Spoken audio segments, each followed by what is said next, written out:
नमस्कार मेरे प्यारे श्रोताओं, आज मैं आपके लिए एक अनोखी कहानी लेकर आई हूँ जो आपके दिल को छू जाएगी। आज हम आपको सुनाएंगे गरुड़ और गरुड़नी की एक अद्भुत और रोचक कहानी। यदि आप हमारे चैनल पर नए हैं तो कृपया हमारे चैनल को लाइक करें, सब्सक्राइब करें और शेयर करना न भूलें। तो बिना देर किए चलिए कहानी शुरू करते हैं। एक विशाल और घना जंगल था जो नाना प्रकार के जीव जंतुओं और पक्षियों का बसेरा था। वहां तरह तरह के फल फूल और वनस्पतियां प्रचुर मात्रा में थी। ये जंगल जिस राज्य में स्थित था वहां का राजा अत्यंत न्यायप्रिय और दयालु था। उन्होंने आदेश दिया था कि मनुष्यों का जंगल में प्रवेश वर्जित होगा ताकि प्रकृति और जीव जंतु शांतिपूर्ण जीवन व्यतीत कर सके। राजा स्वयं भी कभी कभी राजकाज से मुक्त होकर जंगल के प्राकृतिक सौंदर्य का आनंद लेने आया करता था। इस जंगल के किनारे एक नदी बहती थी जिसमें विभिन्न प्रकार के जल जीव निवास करते थे। पानी की उपलब्धता के कारण पक्षी और पशु वहां सुखपूर्वक रहते थे और जंगल को छोड़कर जाने की आवश्यकता नहीं होती थी। इस जंगल में गरुड़ भी निवास करते थे। गरुड़ सांप और छोटे जीवों का शिकार कर अपना भोजन प्राप्त करते थे। हालांकि जंगल में कुछ समय से जीवों की संख्या घटने लगी थी और गरुड़ भोजन की तलाश में अन्य जंगलों की ओर जाने लगे। इसी जंगल में एक गरुड़ परिवार अभी भी बचा था। हाल ही में गरुड़नी ने 2 छोटे बच्चों को जन्म दिया था। जंगल में कई बार आग लग चुकी थी और इसी कारण कई जीव जंतु इसे छोड़ चुके थे, लेकिन गरुड़नी अपने छोटे बच्चों के कारण इस जंगल को छोड़ने के लिए तैयार नहीं थी। एक दिन जंगल में फिर आग भड़क उठी। पशु पक्षी चीख पुकार मचाते हुए अपनी जान बचाने के लिए इधर उधर भागने लगे। गरुड़ ने अपनी पत्नी गरुड़नी से कहा, चलो गरुड़नी, हमें भी अपनी जान बचाने के लिए यहाँ से उड़ चलना चाहिए। गरुड़नी ने दृढ़ता से उत्तर दिया, क्या तुम पागल हो गए हो? हमारे छोटे छोटे बच्चों को हम यहाँ कैसे छोड़ सकते हैं? उनका क्या होगा? गरुड़ ने परेशान होकर कहा, तुम्हारी बुद्धि भ्रष्ट हो गई है। इस जंगल के सभी जीव जंतु भाग चुके हैं, केवल हम ही यहाँ बचे हैं। ऐसे समय में जीवन बचाना सबसे महत्वपूर्ण होता है। गरुड़नी ने शांत लेकिन दृढ़ स्वर में कहा, क्या तुम भी ऐसा सोचते हो? गरुड़नी ने अपने स्वामी से कहा, यदि हम इन नन्हे बच्चों को छोड़कर चले जाएंगे तो इनका क्या होगा? पहले भी हमारे बच्चे जंगल की भयानक आग में भस्म हो चुके हैं।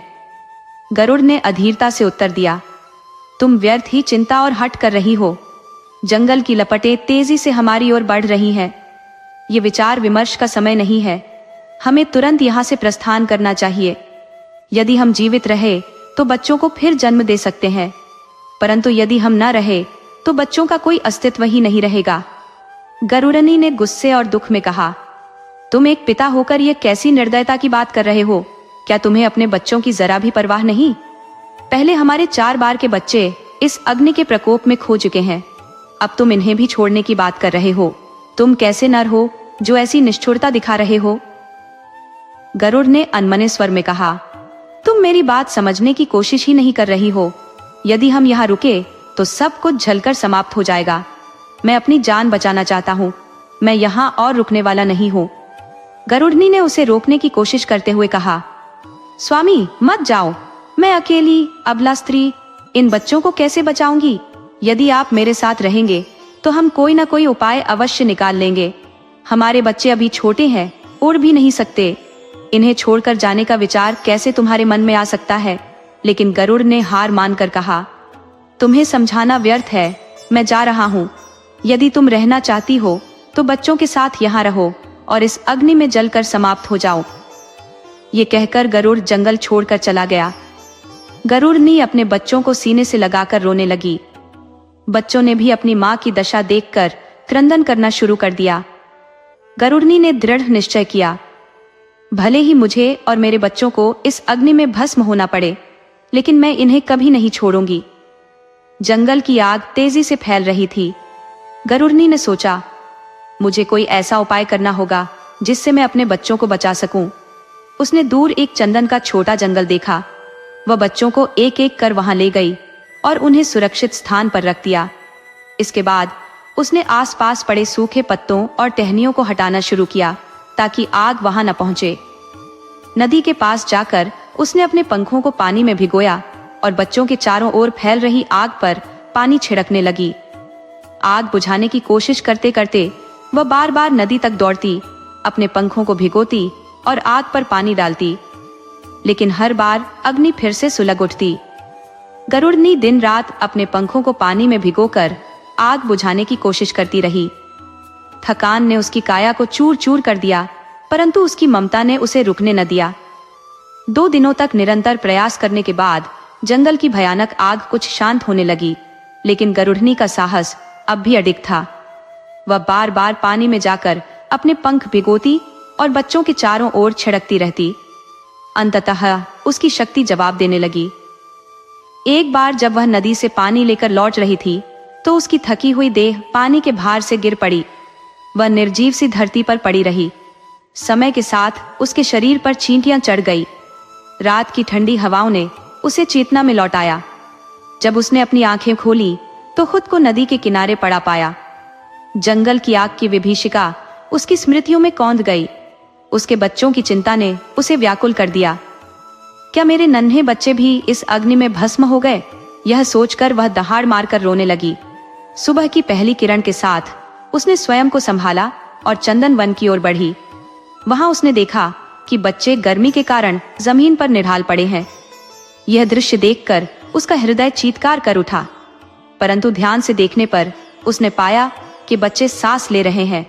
उनकी जीवित स्थिति देखकर उसकी आशा पुनः जाग उठी। फिर वह नदी पर गई, अपने पंखों को भिगोकर लाई और बच्चों के शरीर पर पानी छिड़कने लगी। अपनी चोंच से पानी उनके मुख में डालने का प्रयास किया। थोड़ी देर बाद बच्चों ने अपनी आंखें खोल दी। गरुड़नी के लिए यह क्षण अवर्णनीय आनंद का था। वह अपने बच्चों को पंखों में समेटकर ममता लुटाने लगी। जंगल में भोजन की कमी थी, लेकिन वह अपने बच्चों के साथ वहीं डटी रही। वह पास के छोटे जंगल में जाकर शिकार करती और वापस चंदन वन में लौट आती। समय के साथ बच्चे बड़े हो गए। अब वे उड़ना सीख चुके थे और खुद के लिए भोजन जुटाने लगे। वहीं दूसरी ओर गरुड़, जो उस जंगल को छोड़कर दूसरे जंगल में बस गया था, अपने पूर्व परिवार के बारे में सोचता रहता। उसने मान लिया था कि उसकी पत्नी और बच्चे आग में भस्म हो चुके हैं। अब वहां लौटने का कोई औचित्य नहीं। मुझे अपनी शेष जीवन यात्रा अकेले ही तय करनी होगी, उसने सोचा। इस अकेलेपन से उबरने के लिए उसने उस जंगल में रहने वाली एक अन्य गरुड़नी से संबंध बना लिए, परंतु उसकी यह नई शुरुआत भी संकटों से मुक्त नहीं थी। उस गरुड़नी का पूर्व पति लौट आया और गरुड़ को अपनी पत्नी के साथ देखकर आग बबूला हो गया। एक बार ऐसा हुआ कि गरुड़ और उसका प्रतिद्वंद्वी, जो गरुड़नी को बहाने से चरने के लिए दूसरे जंगल ले गए थे, वहां पहुंचते ही 4-5 अन्य गरुड़ों ने मिलकर उस गरुड़ पर प्रहार किया। चोंचों की मार से उसे अधमरा कर दिया गया। उन गरुड़ों ने सोचा कि वह मर चुका है और उसे वहीं छोड़ दिया। इसके बाद गरुड़नी का पति अपनी पत्नी के पास लौट आया। गरुड़नी ने भी अब अपने पुराने साथी की चिंता करना छोड़ दिया, क्योंकि उसका पति वापस आ चुका था। वहीं घायल गरुड़ पूरे दिन अर्धमृत अवस्था में पड़ा रहा। अगले दिन जब उसने अपनी आंखें खोली तो पीड़ा से उसका हृदय भर गया, परंतु वह अपने भाग्य को स्वीकारते हुए धीरे धीरे उठा और पास की नदी पर जाकर पानी पिया। इसके बाद वह एक चंदन के वृक्ष पर जाकर बैठ गया और वहीं कुछ दिनों तक ठहरकर अपनी चोटों को सहलाता रहा। समय बीता और अब वह नजदीकी वनों में शिकार करने जाने लगा। दिन भर के प्रयासों के बाद वह उसी चंदन वन में लौट आता और रात बिताता, लेकिन यह जीवन भी उसे खाली और अर्थहीन लगने लगा। एक दिन उसके भीतर यह विचार उभरा कि उसे एक बार जाकर यह देखना चाहिए कि उसकी असली पत्नी और बच्चे जीवित हैं या सचमुच जलकर भस्म हो गए। इस विचार ने उसे साहस दिया और वह उस जंगल की ओर लौट गया जहां से वह भाग कर आया था। वहां पहुंचकर उसने पाया कि न तो उसकी पत्नी दिख रही थी और न ही बच्चे। उसे विश्वास हो गया कि वे सब जंगल की आग में समा गए हैं। दुख के साथ उसने उसी जंगल को अपना नया ठिकाना बना लिया। एक दिन ऐसा हुआ कि गरुड़ शिकार की तलाश में जंगल में घूम रहा था। उसी समय गरुड़नी अपने बच्चों के साथ उसी जंगल में आ पहुंची। गरुड़ ने उसे देखा और सोचा कि यह उसकी पत्नी जैसी दिखती है, परंतु बच्चों को देखकर वह पहचान नहीं सका। उसे संदेह हुआ कि यह वही है या कोई और। उधर गरुड़नी ने भी गरुड़ को देखा, पर उसे लगा कि उसका साथी तो किसी दूसरे जंगल में चला गया था और अब अपनी नई पत्नी के साथ सुखपूर्वक जीवन बिता रहा होगा। वह सोचने लगी कि यह कोई और गरुड़ होगा। दोनों ने एक दूसरे को ठीक से पहचाना नहीं। गरुड़ अपने ढंग से चलता रहा और गरुड़नी अपने बच्चों को लेकर अलग ही जीवन जीने लगी। 6 दिन बाद दोपहर में गरुड़नी के बच्चों ने चंदन के वृक्ष की खोखल में एक सांप के बच्चे को देखा। जैसे ही सांप ने उन्हें देखा, वह घबराकर खोखल में छिप गया, परंतु गरुड़नी के बच्चों ने उसे बाहर निकालकर चोंचों से हमला किया और अधमरा कर दिया। सांप का बच्चा किसी तरह भागकर पास के पीपल के पेड़ पर चढ़ गया। पीपल के पेड़ पर गरुड़ बैठा था। उसने सांप को देखा और अपनी चोंच से उसे मार डाला। इतने में गरुड़नी के बच्चे, जो सांप को खोजते हुए वहां पहुंचे थे, ये दृश्य देखने लगे। गरुड़ के बच्चों ने सांप के बच्चे को खोदकर बाहर निकाला और उस पर तीव्र चोंचों से प्रहार करते हुए उसे अधमरा कर दिया। सांप का बच्चा किसी तरह जान बचाकर भागा और पास के पीपल के वृक्ष पर चढ़ गया। उसी वृक्ष पर गरुड़ पहले से बैठा हुआ था। जैसे ही उसने सांप को देखा, उसने बिना देर किए अपनी चोंच से उसे मार डाला। इतने में बच्चे, जो सांप की खोज में वहां पहुंचे थे, गरुड़ के पास आकर बोले, यह हमारा शिकार है, इसे हमें लौटा दीजिए। गरुड़ ने तीखे स्वर में उत्तर दिया, यह मैंने पकड़ा और मारा है, इसलिए यह मेरा है। बच्चे बोले, लेकिन यह हमारा शिकार है, हमने इसे ढूंढा था और यह हमारे पास से भागा था, इसलिए इसे हमें दीजिए। गरुड़ ने अपनी बात पर अड़िग रहते हुए कहा, मैं इसे नहीं दूंगा, ये मेरा है। इस पर बच्चों और गरुड़ के बीच विवाद और तीव्र हो गया। तभी गरुड़नी बच्चों को ढूंढते हुए वहां पहुंची। उसने गरुड़ से कहा, यह शिकार बच्चों का है, उन्होंने इसे खोजा है, इसे उन्हें दे दो। गरुड़ ने प्रतिवाद किया, मैंने इसे पकड़ा है, मैं क्यों दूं? गरुड़नी ने समझाते हुए कहा, तुम बड़े हो, नर हो, बच्चों की बात समझनी चाहिए। यदि हम बड़े ही सहनशील और त्यागी नहीं होंगे तो कैसे चलेगा? गरुड़ ने क्रोधित होकर उत्तर दिया, मैं इसे नहीं दूंगा, चाहे जो हो जाए। गरुड़नी ने व्यथित होकर कहा, हाय मेरी किस्मत, पहले तो इन बच्चों का पिता हमें छोड़कर भाग गया और अब तुम इनके शिकार को देने से भी इनकार कर रहे हो। तुम सब नर एक जैसे ही होते हो। गरुड़ ने हैरान होकर पूछा, इनके पिता कहाँ गए? गरुड़नी ने पूरी घटना उसे सुनाई। सारी बात जानकर गरुड़ के मन में विचार आया कि ये बच्चे और गरुड़नी उसी के हैं। उसने उत्साहित होकर कहा, तुम्हारा पति मैं ही हूं। गरुड़नी ने दृढ़ता से उत्तर दिया, नहीं, तुम मेरे पति नहीं हो। यदि होते तो हमें जलती आग में छोड़कर भागते नहीं। तुम हमारे लिए अब अजनबी हो। ये सुनकर गरुड़ ने अपनी बात कहनी चाहिए, लेकिन गरुड़नी ने बच्चों को लेकर वहां से प्रस्थान कर लिया और चंदन वन में चली गई। गरुड़ ने भी हार नहीं मानी। उसने रात उसी क्षेत्र में गुजारी और सुबह फिर गरुड़ने के पास गया। बच्चों को खेलते देख वह उनके पास पहुंचा और उन्हें लाड प्यार करने लगा, लेकिन बच्चे उससे डर कर दूर भाग गए। गरुड़नी ने तीखे स्वर में कहा, तुम्हें यहाँ आने की कोई आवश्यकता नहीं, तुम मेरे पति नहीं हो। गरुड़ ने कहा, मैं तेरा ही पति हूँ, क्यों नहीं समझती? मुझे स्वीकार कर ले। ये कहते हुए गरुड़ गरुड़नी को मनाने की चेष्टा करने लगा, लेकिन गरुड़नी ने उसकी बातों को ठुकरा दिया। उसने अपनी ठोस आवाज में कहा, भले ही मैं तुम्हें अपने पति के रूप में न मानूं और तुम्हें अपने घर में स्थान न दूं, पर मेरे बच्चों के लिए तुमसे कोई समझौता नहीं होगा। गरुड़ ने आग्रह किया, यदि तुम मुझे स्वीकार नहीं कर सकती तो कम से कम मेरे बच्चों को मुझे सौंप दो। गरुड़नी ने यह सुनकर गहरी पीड़ा अनुभव की और बोली, यदि ये तुम्हारे बच्चे होते तो क्या तुम उन्हें छोड़कर चले जाते? इन बच्चों को बचाने के लिए मैंने जो संघर्ष किया है वह केवल मैं ही जानती हूँ। ये सूर्य और चंद्रमा मेरे साक्षी हैं। गरुड़ ने क्रोधित होकर उत्तर दिया, तुम चाहे जो कहो, पर मुझे मेरे बच्चों को लौटाना होगा। गरुड़नी ने स्पष्ट किया, ये तुम्हारे बच्चे नहीं है और मैं इन्हें किसी को नहीं सौंपूंगी। गरुड़ ने धमकी भरे स्वर में कहा, यदि तुम मेरे बच्चों को नहीं दोगी तो मैं राजा से न्याय की गुहार लगाऊंगा। गरुड़नी ने शांत स्वर में कहा, तुम जिस राजा के पास जाना चाहते हो जाओ, परंतु मैं अपने बच्चों को किसी भी कीमत पर तुम्हें नहीं दूंगी। फिर गरुड़ राजा की नगरी पहुंचा। और वहां के न्यायप्रिय राजा से अपनी व्यथा सुनाई। राजा ने गरुड़ से कहा, कल गरुड़नी और बच्चों को दरबार में लेकर आओ, न्याय होगा। गरुड़ चंदनवन पहुंचा और गरुड़नी से कहा, राजा ने आदेश दिया है कि कल तुम बच्चों के साथ दरबार में उपस्थित हो। गरुड़नी ने उत्तर दिया, ठीक है, मैं बच्चों को लेकर दरबार आऊंगी। राजा का आदेश मैं कभी नहीं टालती, परंतु मैं राजा को सच्चाई बताऊंगी कि कैसे मैंने इन बच्चों को आग से बचाया और उन्हें बड़े प्यार से पाला। मुझे पूरा विश्वास है कि राजा मेरे पक्ष में निर्णय देंगे। अगले दिन गरुड़नी बच्चों को लेकर राजा के दरबार पहुंची। गरुड़ भी वहां उपस्थित था और दरबार का कार्य आरंभ हुआ।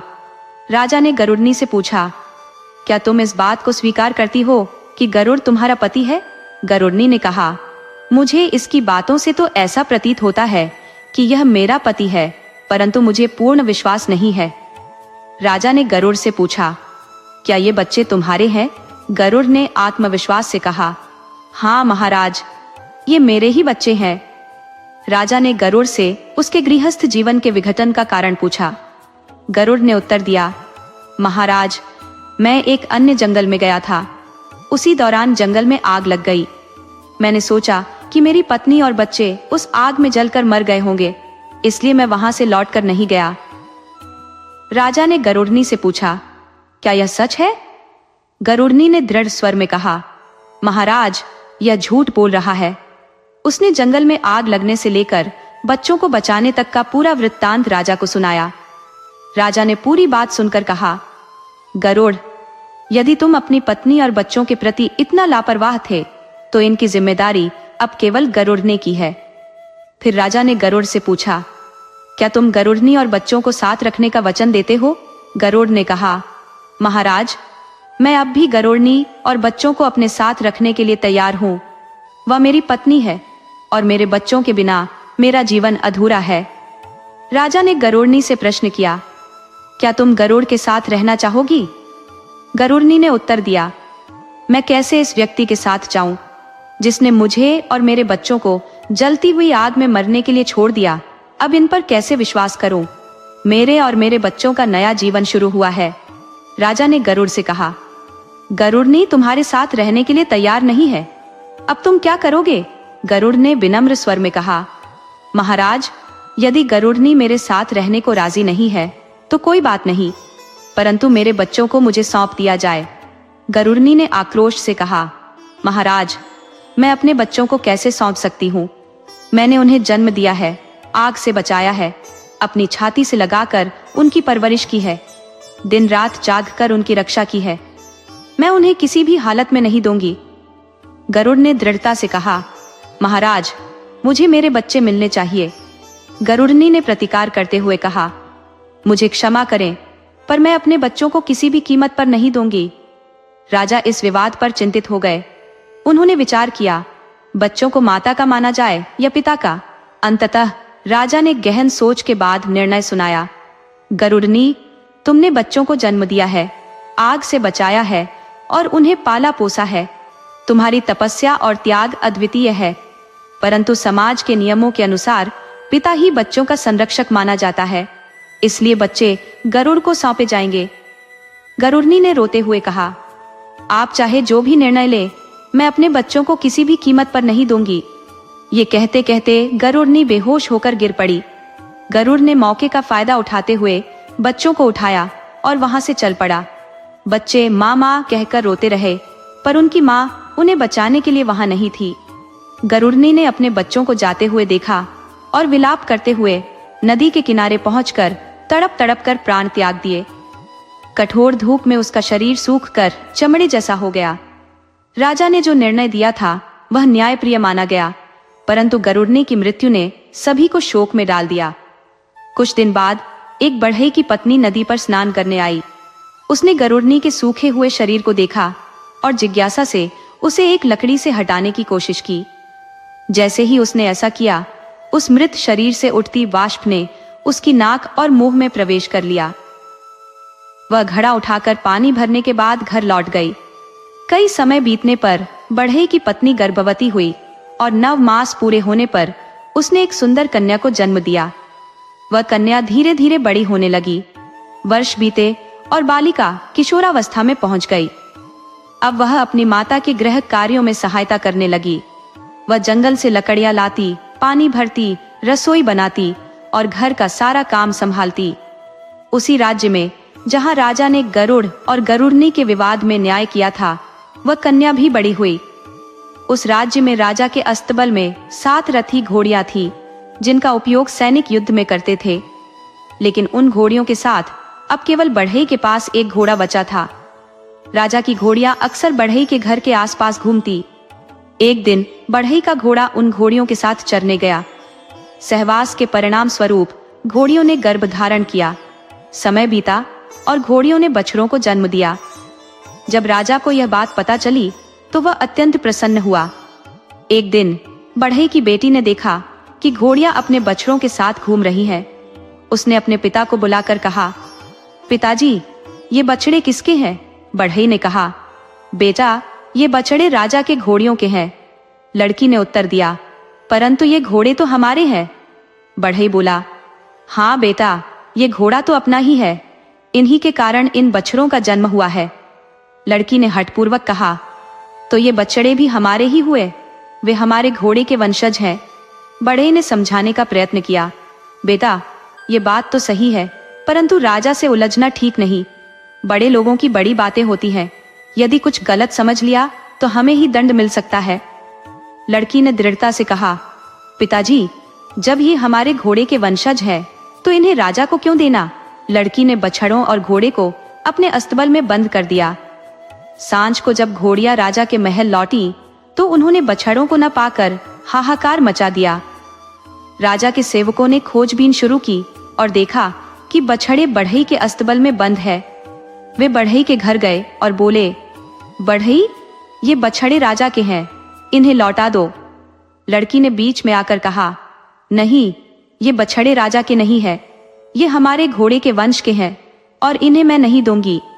सेवकों ने बढ़ई को बहुत समझाने का प्रयास किया, लेकिन लड़की ने अपनी बात पर अड़िग रहते हुए कहा, जो हमारे हैं उन्हें देने का कोई कारण नहीं। बढ़ई असमंजस में पड़ गया और राजा के सेवक निराश होकर लौट गए। राजा के सेवक ने महल पहुंचकर राजा को समस्त वृतांत सुनाया।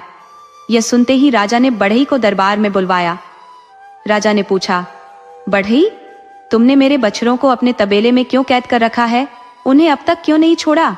बढ़ई ने उत्तर दिया, महाराज, उन बछड़ों को मेरी पुत्री ने बांधा है। वह उन्हें बहुत पसंद करती है, इसीलिए उन्हें यहीं रखा गया है। राजा ने गंभीर स्वर में कहा, परंतु वह बछड़े मेरे हैं, क्या यह बात तुम्हें ज्ञात नहीं थी? अब तुम्हें उन्हें छोड़ना ही होगा।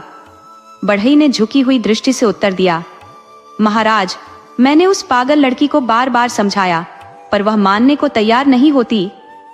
राजा ने आदेश दिया, सिपाहियों को लेकर जाओ और उस लड़की को चेतावनी देकर बछड़ों को छुड़वाओ। बढ़ई सिपाहियों के साथ अपने घर पहुंचा। उनकी पुत्री तबेले के द्वार पर खड़ी थी। बढ़ई ने उसे समझाने का प्रयास किया कि बछड़ों को छोड़ दे, परंतु वह किसी भी प्रकार से मानने को तैयार नहीं हुई। सिपाहियों ने उसे धमकाया और राजा का भय दिखाया, लेकिन वह अडिग रही। जब सिपाही वापस दरबार पहुंचे और पूरी बात राजा को बताई तो राजा ने कहा, ठीक है, कल उस लड़की को दरबार में पेश किया जाए। अगले दिन राजा ने लड़की को दरबार में बुलवाया। लड़की ने बछड़ों को हाँकते हुए दरबार के बाहर बांधा और सभा में जाकर बैठ गई। राजा ने उसे देखकर कहा, पागल लड़की, क्या तू वही है जिसने ऐसा अनर्थ किया है? लड़की ने दृढ़ स्वर में उत्तर दिया, महाराज, आप मुझे पागल क्यों कह रही हैं? राजा ने तीखे स्वर में कहा, अगर तू पागल नहीं है तो फिर तूने मेरे बछड़ों को अपने तबेले में क्यों बांध रखा? उन्हें मानने पर भी क्यों नहीं छोड़ा? लड़की ने शांत स्वर में कहा, महाराज, मुझे वे बछड़े बहुत प्रिय लगे, इसलिए मैंने उन्हें अपने तबेले में रखा। इसमें कोई अनुचित बात नहीं है। राजा ने गुस्से में कहा, परंतु वे बछड़े मेरे हैं, क्या तुम्हें यह ज्ञात नहीं था? लड़की ने प्रत्युत्तर दिया, महाराज, आप ये क्या कह रहे हैं? ये बछड़े तो हमारे हैं, इसलिए मैंने उन्हें अपने तबेले में बांध रखा। राजा को अब बहुत क्रोध आया। उसने कड़कते हुए कहा, लड़की, तेरा दिमाग सही नहीं है। ये बछड़े मेरी घोड़ियों ने जन्म दिए हैं, फिर ये तेरे कैसे हुए? लड़की ने निर्भीक होकर कहा, महाराज, भले ही आपकी घोड़ियों ने इन्हें जन्म दिया हो, परंतु वंश तो हमारे घोड़ों का है। मेरे घोड़े ने आपकी घोड़ियों के साथ संबंध बनाए और इसलिए ये बछड़े हमारे हुए। राजा ने आश्चर्यचकित होकर कहा, लड़की, तेरा तर्क अजीबोगरीब है। संसार में ऐसा न्याय कहाँ होता है? घोड़ी ने जिसे जन्म दिया वह तो घोड़ी के मालिक का ही हुआ ना। लड़की ने व्यंग्यपूर्ण स्वर में कहा, महाराज, आपके न्याय की तो प्रशंसा करनी होगी। कभी ऐसा न्याय, कभी वैसा न्याय। यदि पशु पक्षियों को यह न्याय समझ में आता तो वे आपके पास आने से ही इनकार कर देते। राजा ने गंभीर स्वर में पूछा, लड़की, तुझ पर ऐसा कौन सा अन्याय हुआ है जो तू मुझसे न्याय की दुहाई मांग रही है? लड़की ने निडरता से उत्तर दिया, महाराज, थोड़ा स्मरण कीजिए। 15 वर्ष पूर्व की वह घटना याद कीजिए जब गरुड़ अपने बच्चों के अधिकार के लिए आपके पास न्याय मांगने आया था। आपने उस समय क्या निर्णय सुनाया था? राजा ने स्मृति में डूबते हुए घटना को याद करना शुरू किया। लड़की ने आगे कहा, महाराज, उस गरुड़नी ने अपने बच्चों को कैसे पाला होगा ये वही जानती थी। जब जंगल में आग लगी थी तो गरुड़ अपने बच्चों को बचाने के बजाय उन्हें छोड़कर भाग गया, लेकिन बाद में वह कहने लगा कि बच्चे उसके हैं। लड़की रुकी और फिर बोली, गरुड़नी ने जब अपने बच्चों को नहीं छोड़ा तो गरुड़ आपको न्याय के लिए बुलाने आया। आपने कहा कि वंश का अधिकार हमेशा पिता का होता है और आपने बच्चों को गरुड़ को सौंप दिया। उस गरुड़नी की दशा का क्या हुआ होगा महाराज? वह अपने बच्चों के बिना तड़प तड़प कर मर गई। राजा को यह घटना अब पूरी तरह याद आ गई। उन्होंने स्वीकार किया, हाँ, यह सच है। लड़की ने तीव्रता से पूछा, तो फिर महाराज, अब बताइए, ये बछड़े किसके हुए? हमारे ही हुए ना, क्योंकि वे हमारे घोड़े के वंश से हैं। राजा ने सिर झुकाते हुए कहा, हाँ, यह सत्य है। लड़की ने दरबार छोड़ दिया और बछड़ों को अपने घर ले आई। राजा विचारों में खो गया। उसने सोचा, यह लड़की अत्यंत चतुर और समझदार है। उसने मुझे मेरे ही निर्णय से पराजित कर दिया। कुछ समय बाद राजा ने बढ़ई को बुलाकर कहा, मुझे एक मंदिर बनवाना है। बढ़ई ने सिर झुकाकर उत्तर दिया, महाराज, जैसा आप चाहेंगे वैसा ही बनेगा। राजा ने कहा, लेकिन इस मंदिर का निर्माण साधारण नहीं होगा। पहले सोने का कलश लगाया जाएगा, फिर एक अनोखा स्तंभ खड़ा किया जाएगा। बढ़ई ने राजा की बात सुनकर कोई प्रतिक्रिया नहीं दी। वह चुपचाप दरबार से घर लौटा और चिंता में डूब गया। उसकी पत्नी ने पूछा, स्वामी, क्या हुआ? आप इतने चिंतित क्यों हैं? बढ़ई ने कहा, कुछ नहीं। लड़की ने भी पूछा, पिताजी, आप क्या सोच रहे हैं? लेकिन बढ़ई ने उसे कोई उत्तर नहीं दिया। यहाँ तक कि भोजन के लिए बुलाने पर भी वह खाने नहीं गया। बढ़ई की पत्नी और लड़की उसकी हालत देखकर चिंतित हो गए। एक दिन बढ़ई ने उन्हें मंदिर बनाने के बारे में सब कुछ बताया। ये सुनकर उसकी पत्नी की चिंता बढ़ गई, लेकिन लड़की मुस्कुरा उठी। लड़की ने कहा, पिताजी, आप व्यर्थ में परेशान हो रहे हैं। इसका समाधान हमारे पास है। आप चिंता करना छोड़ दीजिए। बढ़ई ने फिर भी अपनी चिंता नहीं छोड़ी, लेकिन लड़की के आत्मविश्वास ने उसे थोड़ी राहत दी। अगले दिन लड़की ने अपनी ओढ़नी संभाली और राजा के दरबार की ओर बढ़ चली। महल पहुंचने पर उसने राजा को आदरपूर्वक नमस्कार किया। राजा ने उसे ध्यान से देखा और पूछा, लड़की, तुम यहाँ किस उद्देश्य से आई हो?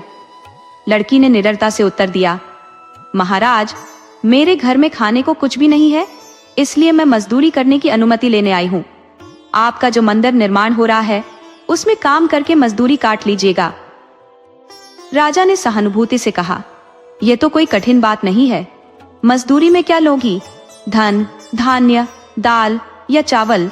लड़की ने तुरंत कहा, महाराज, मुझे अनाज दे दीजिए। राजा ने पूछा, तो अनाज में क्या लोगी? ज्वार, बाजरा, धान या चावल? लड़की ने उत्तर दिया, महाराज, मुझे सांबा की मजदूरी दीजिए। राजा ने अपने सेवक को बुलाया और कहा, इस लड़की को सांबा की मजदूरी के लिए एक माप भर दे दो। ये मजदूरी उसकी मेहनत की होगी। सेवक लड़की को गोदाम में ले गया और गाड़ी से सामान निकालकर माप भरने लगा।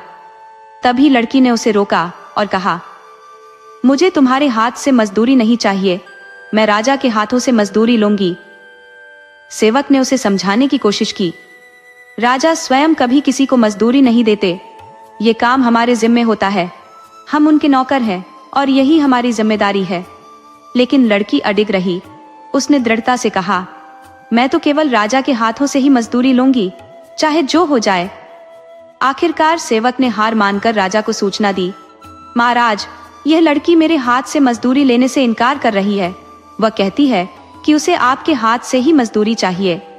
राजा ने कहा, ठीक है, अगर वह मेरे हाथ से मजदूरी चाहती है तो मैं उसे दूंगा।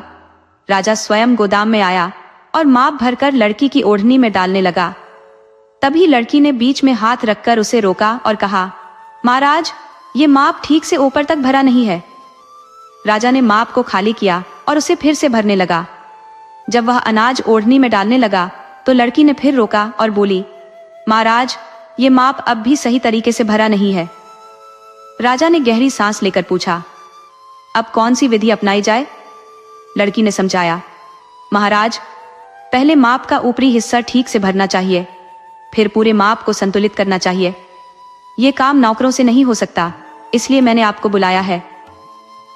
राजा ने उसकी बात मानते हुए विधि को सही किया और लड़की की मजदूरी पूर्ण रूप से उसके हाथों में दी। राजा ने क्रोधित होकर कहा, क्या तुम्हारा पिता भी इसी तरह तर्क करता है? लड़की, तुम तो पूरी तरह से पागल हो चुकी हो। कहाँ ऐसा संभव है कि माप का ऊपरी भाग पहले भरे और फिर अनाज डाला जाए? लड़की ने शांतिपूर्वक उत्तर दिया, महाराज, अगर आप इसे संभव नहीं मानते तो बहाने क्यों बना रहे हैं? यह आपकी असमर्थता को दर्शाता है। हर समाधान असंभव नहीं होता और आपकी सोच इसे सीमित कर रही है। राजा हंसते हुए बोले, ऐसा पहले कभी नहीं हुआ है। दुनिया में ऐसा कोई तरीका संभव नहीं है। लड़की ने गंभीरता से कहा, महाराज, असंभव शब्द का निर्माण केवल हमारी सोच की सीमा के कारण हुआ है। मेरे पिता ने आपके कहे अनुसार मंदिर का निर्माण किया है, लेकिन आपने उन्हें आदेश दिया कि पहले कलश स्थापित किया जाए और फिर मंदिर का आधार बनाया जाए। क्या यह प्रक्रिया भी संभव लगती है? यह सुनकर राजा ठहाका लगाकर हंस पड़ा और बोला, लड़की, तुमने तो सच्चाई की गहराई को उजागर कर दिया। मैं स्वीकार करता हूँ कि तुम्हारी बात सही है। तुमने मुझे पराजित कर दिया।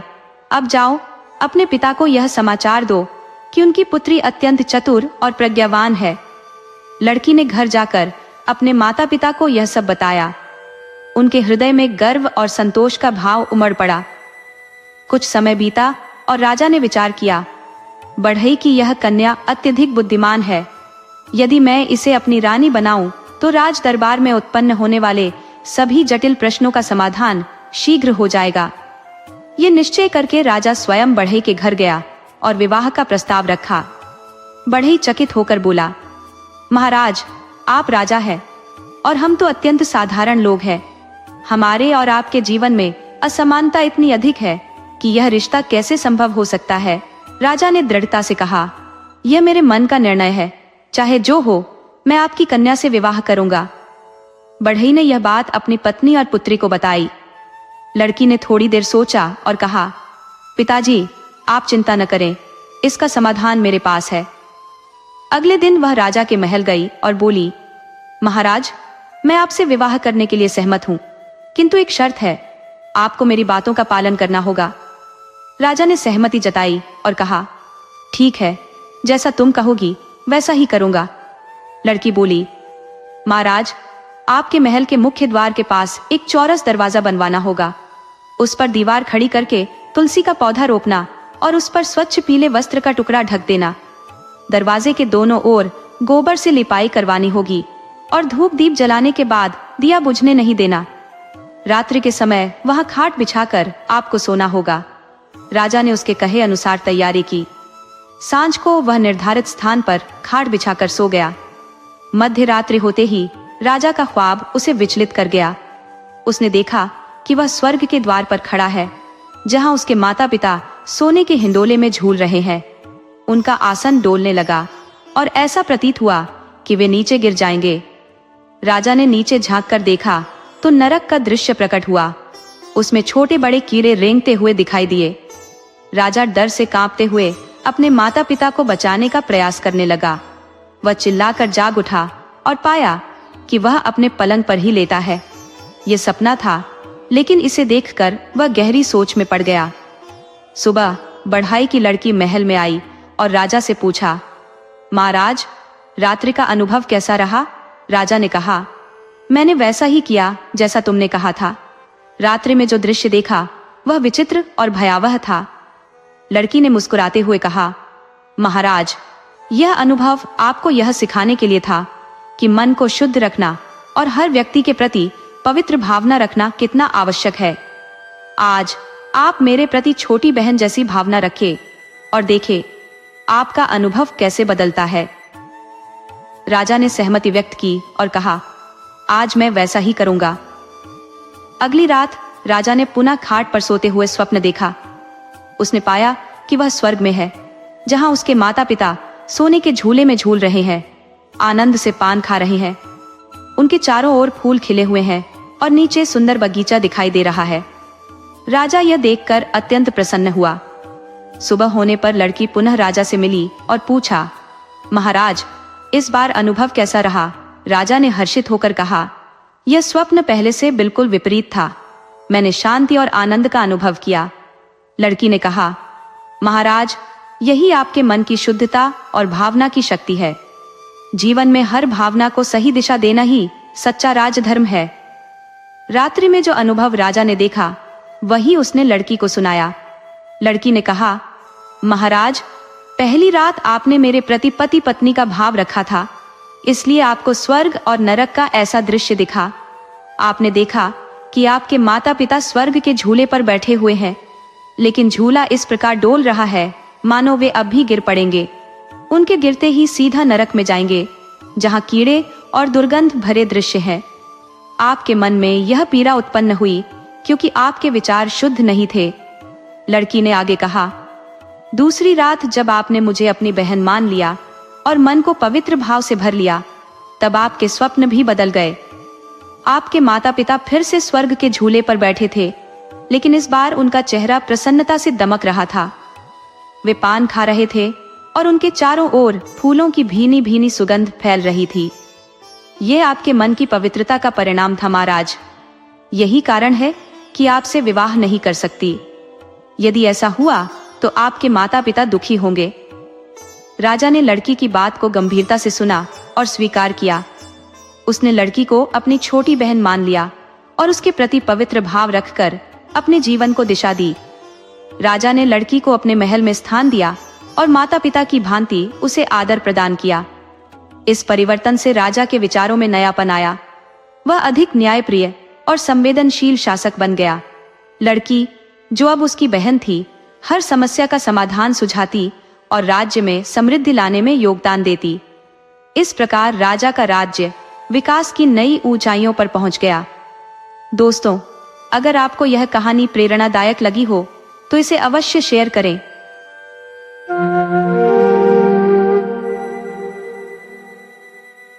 बहुत पुराने समय की बात है। एक प्रतिष्ठित सेठ थे। उनके 7 बेटे अपने अपने जीवन में व्यस्त थे, जिनकी शादी हो चुकी थी और वे अपने पिता के व्यापार को संभालने में मदद करते थे।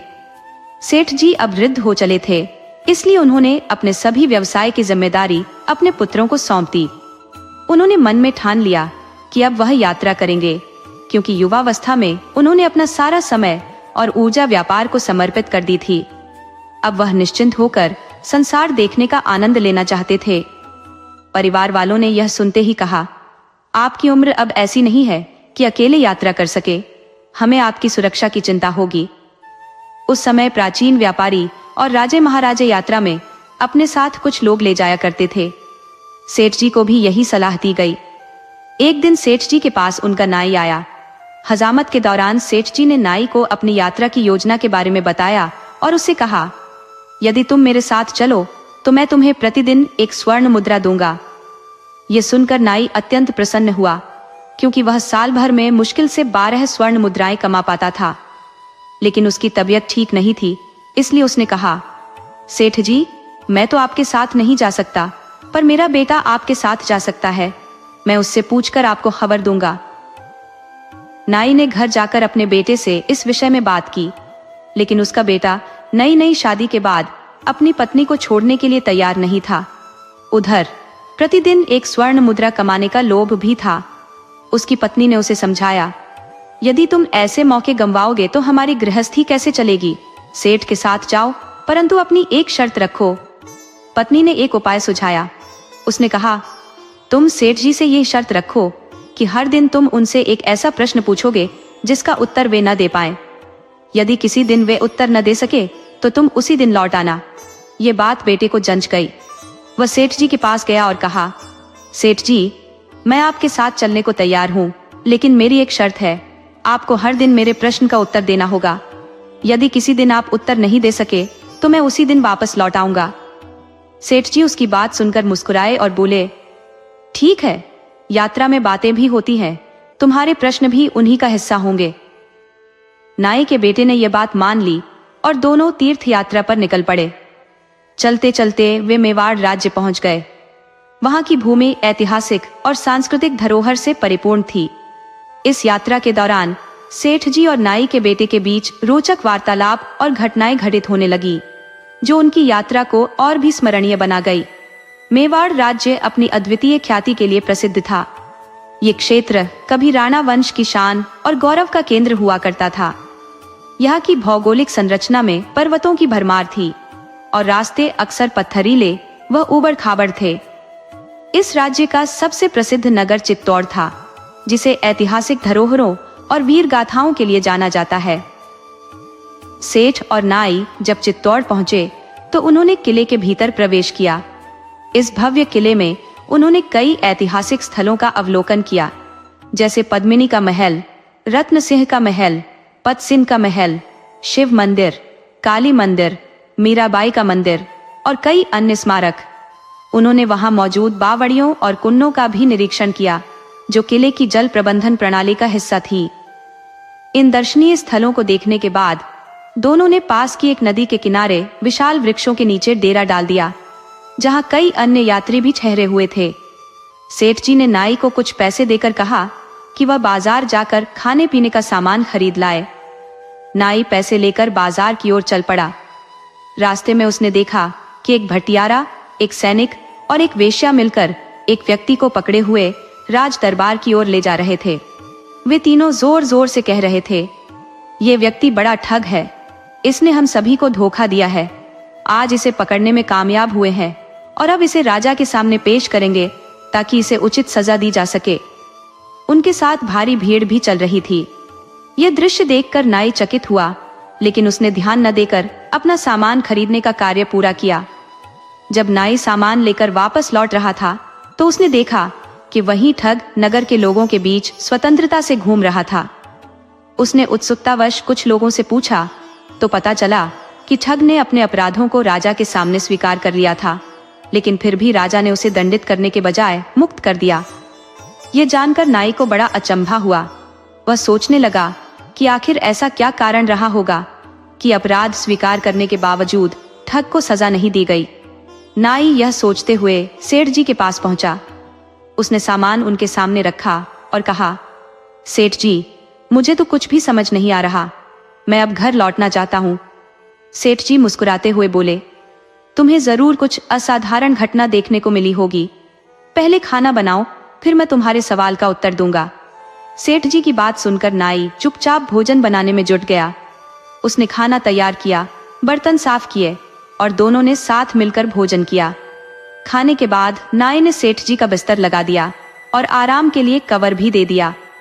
जब सेठ जी सोने के लिए तैयार हो गए तो नाई ने बर्तन धोने का काम पूरा किया और फिर उनके पास आकर उनके पैर दबाने लगा। वह विनम्रता से बोला, सेठ जी, अब तो मेरे प्रश्न का उत्तर दीजिए, आपने अभी तक कुछ नहीं कहा। तब सेठ जी बोले, पहले अपनी देखी हुई घटना विस्तार से सुना।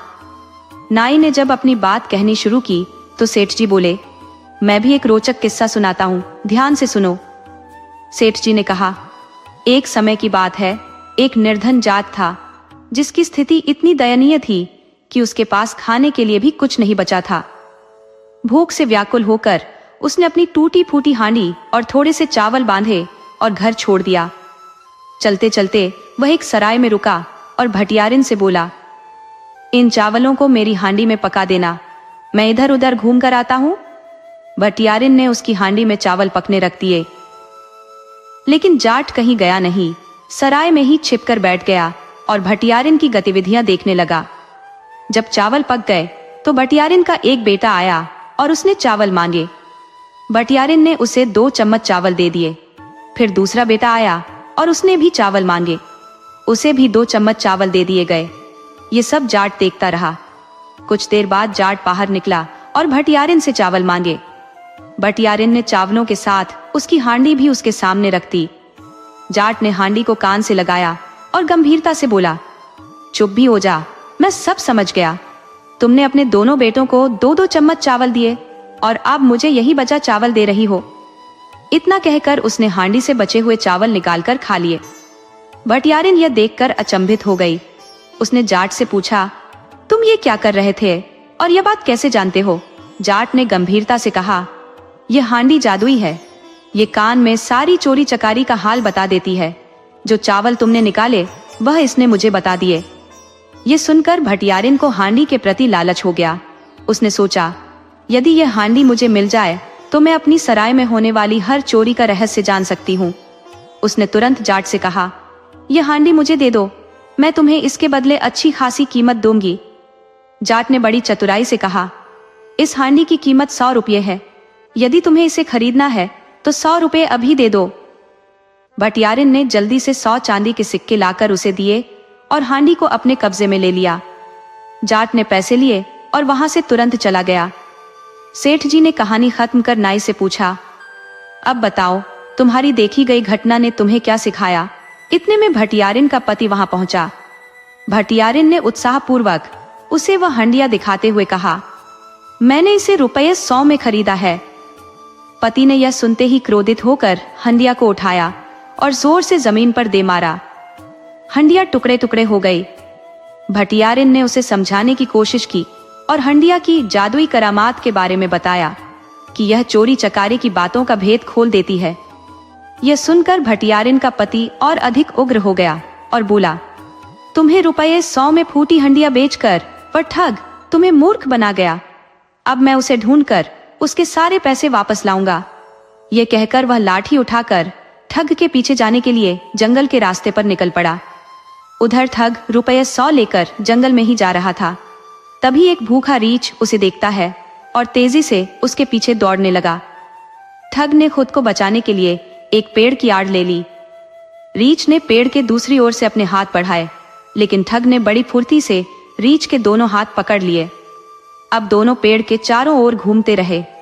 ठग सोच रहा था कि अगर उसने रीछ के हाथ छोड़े तो वह उसे तुरंत मार डालेगा। ऐसी हालत में ठग ने अपनी जेब से रुपये 20 निकाले और उन्हें इधर उधर गिरा दिया। उसी समय घोड़े पर सवार एक फौजी जवान उधर से गुजरा। उसने यह विचित्र दृश्य देखा। रीछ और ठग पेड़ के चारों ओर घूम रहे थे। जवान को लगा कि रीछ इस आदमी को मार डालेगा।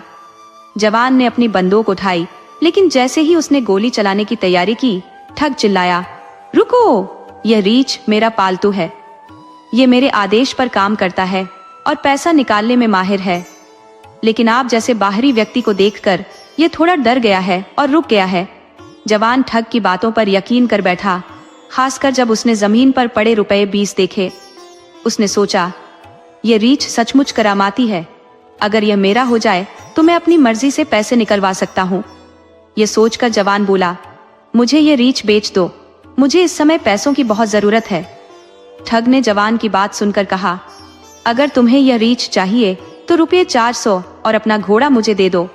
मैं तुम्हें रीछ के हाथ पकड़ने का तरीका सिखा दूंगा, और हाँ, ये रुपये 20 भी मैं ले जाऊंगा। जवान ने अपनी स्थिति बताते हुए कहा, मेरे पास तो सिर्फ रुपये 300 है, क्या तुम रुपये 300 में इसे दे सकते हो? ठग ने थोड़ी देर सोचा, फिर कहा, ठीक है, रुपये 300 दे दो, मैं इसे तुम्हारे हवाले कर देता हूँ। बाकी पैसे और घोड़ा मुझे दे देना जब तुम्हारे पास हो। जवान ने रुपये 300 उसे दिए और ठग वहां से तेजी से निकल गया। उस आदमी ने फौजी की बात मानकर सौदा तय कर लिया। फौजी ने घोड़े से उतरकर रुपये 300 जमीन पर रख दिए और रीछ को मजबूती से पकड़ लिया। ठग ने जल्दी से वह रुपये 300 और पहले से पड़े रुपये 20 उठाए और घोड़े पर चढ़कर भाग निकला। फौजी अब रीछ के साथ पेड़ के चारों ओर घूमने लगा, लेकिन रीछ ने एक भी पैसा नहीं निकाला। धीरे धीरे उसे अपनी भूल का एहसास हुआ। वह समझ गया कि अगर रीछ को छोड़ देता है तो रीछ उसे मार डालेगा और पकड़े रहने पर उसकी स्थिति और खराब होती जा रही थी। इतने में भटियारा वहां आ पहुंचा। उसने फौजी को समझाया, ये आदमी जिसने तुम्हारा घोड़ा और पैसा ले लिया बहुत बड़ा ठग है। इसने हमारे यहाँ भी ₹100 में फूटी हंडिया बेचकर ठगी की थी। सोचो रीछ के पेट में रुपया कैसे आ सकता है। ये कहते हुए भटियारा ने अपनी लाठी उठाई और रीछ को मार डाला, जिससे फौजी की जान बच गई। इसके बाद भटियारा और फौजी ठग को पकड़ने के लिए घोड़े के खुरों के निशान का पीछा करते हुए आगे बढ़े। उधर ठग घोड़े पर सवार होकर दूसरे शहर पहुंचा। शाम होते ही उसने एक सराय में डेरा डाला और घोड़े को 2 सेर दाना खिलाया। सुबह होने से पहले ठग ने घोड़े की लीद में ₹200 डाल दिए। जब सुबह सराय के मालिक ने लीद देखी तो ठग ने पानी मांगकर उसे धोना शुरू किया और उसमें से ₹200 निकालकर दिखाया। उसने कहा, मेरा घोड़ा करामाती है, जितना दाना इसे खिलाओ उतना ही पैसा इसकी लीद से निकलता है। ये सुनकर सराय के मालिक की आंखों में लालच आ गया। उसने सोचा, अगर मैं ये घोड़ा खरीद लूं तो धन की कमी कभी नहीं होगी। आखिरकार कई विनती और सौदेबाजी के बाद ठग ने ₹1000 लेकर घोड़ा बेच दिया और वहां से चलता बना। सराय के मालिक ने सोचा कि वह जल्द ही अपना पैसा वसूल कर लेगा। उसने घोड़े को 10 सेर दाना खिला दिया। ज्यादा खा लेने के कारण घोड़े का पेट फूल गया और वह मर गया। घोड़ा मरकर सराय के दरवाजे पर पड़ा रहा। उसी समय भटियारा और फौजी वहां से गुजरे। फौजी ने घोड़े को पहचान लिया और कहा, यह मेरा घोड़ा है, इसे ठग ने मुझसे छीना था। सराय के मालिक ने पूरी बात बताई कि ठग ने उसे यह कहकर ₹1000 में घोड़ा बेचा था कि यह करामाती है। फौजी ने कहा, यह घोड़ा मेरा है और इसमें कोई करामात नहीं थी। उस ठग ने हम सभी को मूर्ख बनाया है। अब हमें उसे ढूंढकर अपना पैसा वसूल करना होगा। इसके बाद भटियारा, फौजी और सराय के मालिक तीनों मिलकर ठग को पकड़ने के लिए निकल पड़े। भटियारा, फौजी और तवायफ तीनों उस ठग की खोज में निकल पड़े। काफी भटकने के बाद उन्हें ठग उसी शहर में घूमता हुआ मिल गया। उन्होंने उसे पकड़ा, लेकिन जब वह अपनी गलती मानने को तैयार नहीं हुआ तो वे उसे राजा के न्यायालय में ले गए। सबसे पहले भटियारा ने अपनी बात राजा के समक्ष रखी। उसने कहा, महाराज, यह व्यक्ति ठग है। इसने मेरी पत्नी को एक फूटी हंडिया ₹100 में बेच दी और दावा किया कि यह हंडिया करामाती है और चोरों का पता बता सकती है। राजा ने ठग से पूछा, क्या भटियारा सही कह रहा है? ठग ने बड़ी शांति से उत्तर दिया, महाराज, मेरी हंडिया वास्तव में करामाती थी और चोरों का पता बता सकती थी। यदि आपको संदेह है तो आप उस हंडिया को मंगवा कर स्वयं जांच कर लें। भटियारा ने तुरंत कहा, महाराज, वह हंडिया तो मैंने गुस्से में फोड़ दी। ये सुनकर राजा बोले, यदि हंडिया ही नहीं है तो मैं इस पर न्याय कैसे करूं? इसके बाद फौजी ने अपनी फरियाद सुनाई। उसने कहा, महाराज, इस ठग ने मुझे ₹300 और मेरा घोड़ा ठग लिया। इसके बदले में इसने मुझे एक रीछ पकड़ने को दिया और कहा कि रीछ के पेट से धन निकलेगा। यह सब झूठ था। राजा ने ठग से पूछा, क्या यह सच है कि तुमने ₹300 लेकर फौजी को रीछ दिया? ठग ने आत्मविश्वास से कहा, महाराज, मेरा रीछ करामाती था। मैंने जो कुछ भी कहा सत्य कहा। यदि आप चाहे तो रीछ को मंगवा कर उसकी जांच कर ले। भटियारा बीच में बोल पड़ा, महाराज, मैंने उस रीछ को मार दिया। यदि मैं उसे नहीं मारता तो वह फौजी की जान ले लेता। मैंने रीछ को मारकर फौजी की जान बचाई। यह सुनकर राजा ने कहा, तुमने रीछ को मार दिया है तो मैं इस मामले में ठग को निर्दोष कैसे न ठहराऊं? इसके बाद तवायफ ने अपनी शिकायत रखी। उसने कहा, महाराज, इस ठग ने मुझे ₹1000 में एक घोड़ा यह कहकर बेच दिया कि वह जितना दाना खाएगा उतने रुपये लीद में निकालेगा। मैंने विश्वास किया, लेकिन यह धोखा था। राजा ने ठग से पूछा, क्या तुमने सचमुच यह घोड़ा करामाती बताया था? ठग ने राजा को जवाब दिया, महाराज, आप घोड़े को मंगवाकर स्वयं उसकी जांच कर लें। यदि मैं झूठा हूं तो मुझे कठोरतम दंड दीजिए। तवायफ ने सिर झुकाकर कहा, महाराज, घोड़ा तो मर चुका है। राजा ने ठंडी सांस लेते हुए कहा, घोड़ा ही नहीं है तो मैं इस पर फैसला कैसे सुनाऊं? अंततः किसी भी ठोस सबूत के अभाव में राजा ने ठग को निर्दोष घोषित कर दिया और उसे छोड़ने का आदेश दिया। रात गहरा चुकी थी और राजा ने सभी को सुबह जल्दी जागने का निर्देश देकर विदा कर दिया। दोस्तों, यदि आपको यह कहानी पसंद आई हो तो कृपया हमारे चैनल को लाइक करें, सब्सक्राइब करें और इसे अपने दोस्तों के साथ शेयर करें। राधे राधे।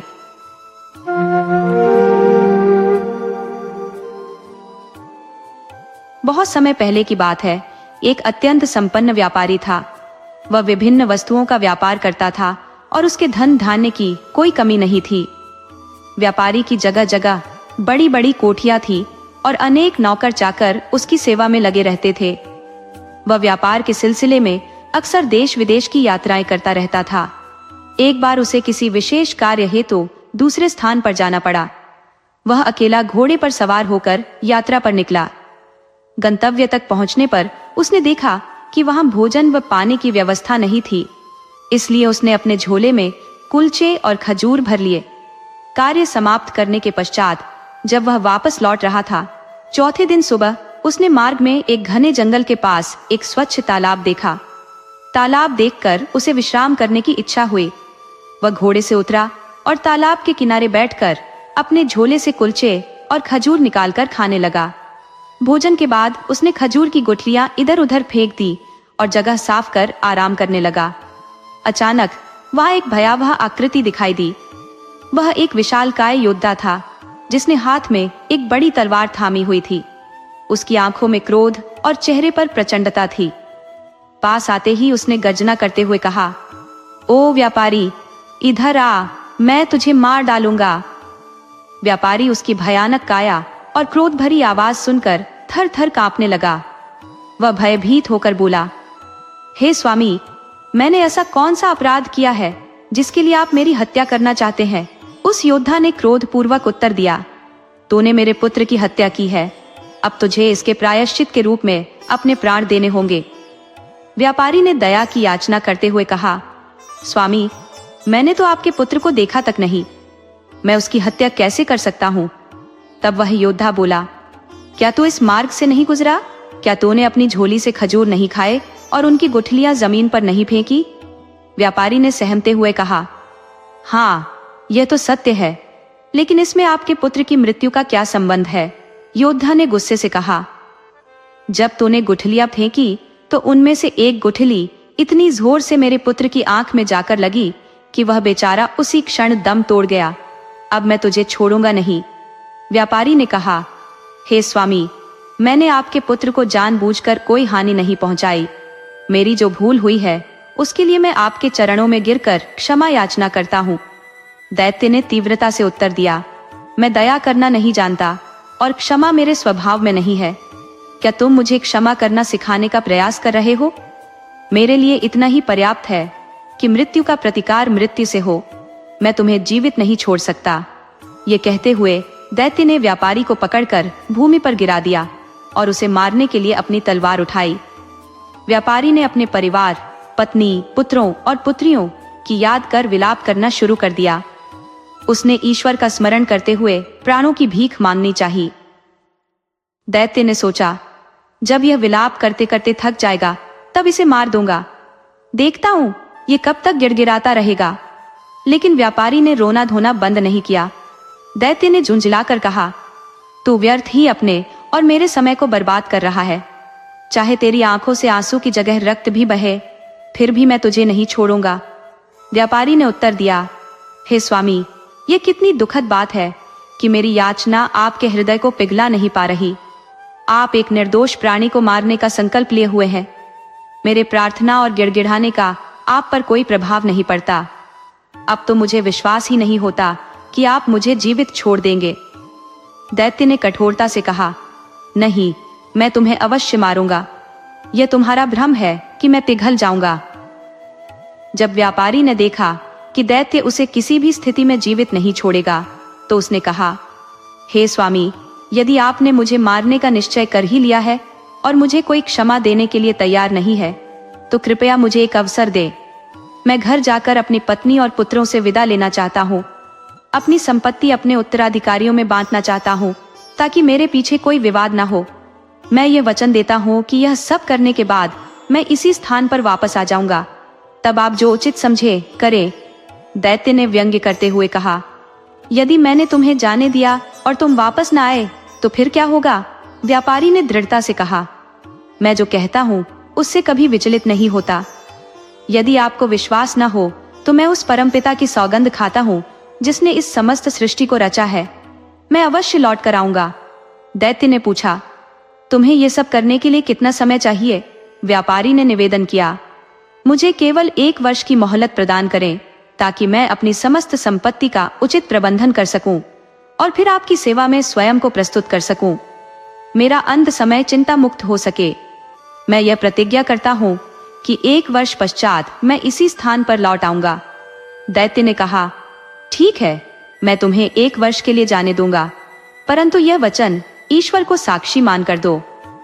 व्यापारी ने परमपिता को साक्षी मानकर अपनी प्रतिज्ञा की पुनरावृत्ति की। इसके उपरांत दैत्य ने उसे उस स्थान पर छोड़ दिया और स्वयं अंतर्ध्यान हो गया। व्यापारी ने घोड़े पर सवार होकर अपने गृह की ओर प्रस्थान किया। मार्ग में उसके मन की दशा विचित्र हो उठी। कभी वह इस विचार से प्रसन्न होता कि वह अभी जीवित है, तो कभी 1 वर्ष उपरांत अपनी निश्चित मृत्यु का स्मरण कर विषादग्रस्त हो जाता। जब वह अपने घर पहुंचा तो उसकी पत्नी और परिवारजन उसे देखकर हर्षित हुए, किंतु व्यापारी उनके समक्ष फूट फूट कर रोने लगा। यह देखकर परिजन चकित रह गए और यह अनुमान लगाने लगे कि अवश्य व्यापार में कोई भारी हानि हुई होगी अथवा कोई अत्यंत प्रिय वस्तु उससे छिन गई है। वे व्यापारी के इस व्यवहार का कारण समझने में असमर्थ रहे। थोड़ी देर में जब व्यापारी का मन कुछ स्थिर हुआ और उसने अपने अश्रु थामे, तो उसकी पत्नी ने स्नेहपूर्वक पूछा, हम तो तुम्हें देखकर आनंदित हुए, परंतु तुम इस प्रकार अशांत क्यों हो? व्यापारी ने उत्तर दिया, हे प्रिय, मैं रो नहीं तो और क्या करूं? मेरे जीवन का शेष समय मात्र 1 वर्ष है। इसके पश्चात उसने संपूर्ण घटना और दैत्य के समक्ष की गई अपनी प्रतिज्ञा का विस्तृत वर्णन किया। सारी बात सुनकर उसके परिवारजन शोकाकुल हो उठे। उसकी पत्नी विलाप करते हुए अपने केश नोचने लगी और उसके छोटे छोटे बच्चे करुण स्वर में रोने लगे। वह दिन शोक और विलाप में ही बीत गया। अगले दिन से व्यापारी ने अपने सांसारिक कार्यों को व्यवस्थित करना आरंभ किया। उसने अपने समस्त ऋणदाताओं को उनका धन लौटाया, अपने मित्रों को बहुमूल्य उपहार भेंट किए, संतों और फकीरों को यथाशक्ति दान प्रदान किया। उसने अनेक दास दासियों को स्वतंत्र कर दिया। अपनी पत्नी को भी उसने आवश्यकतानुसार धन प्रदान किया, क्योंकि अब भी उसके बच्चों को एक अभिभावक की आवश्यकता थी। अपनी संतान के मध्य उसने अपनी संपत्ति का न्यायोचित विभाजन कर दिया। इन सभी व्यवस्थाओं में 1 वर्ष व्यतीत हो गया। फिर अपनी प्रतिज्ञा का पालन करने हेतु वह भारी मन से यात्रा पर निकल पड़ा। उसने अपने कफन दफन के खर्च के लिए कुछ धन अपने पास रख लिया और नियति को समर्पित होकर आगे बढ़ गया। जब व्यापारी प्रस्थान करने लगा तो समस्त घर वाले उससे लिपट कर रोने लगे और आग्रह करने लगे, हमें भी अपने साथ ले चलिए ताकि हम भी आपके संग अपने प्राण त्याग दें।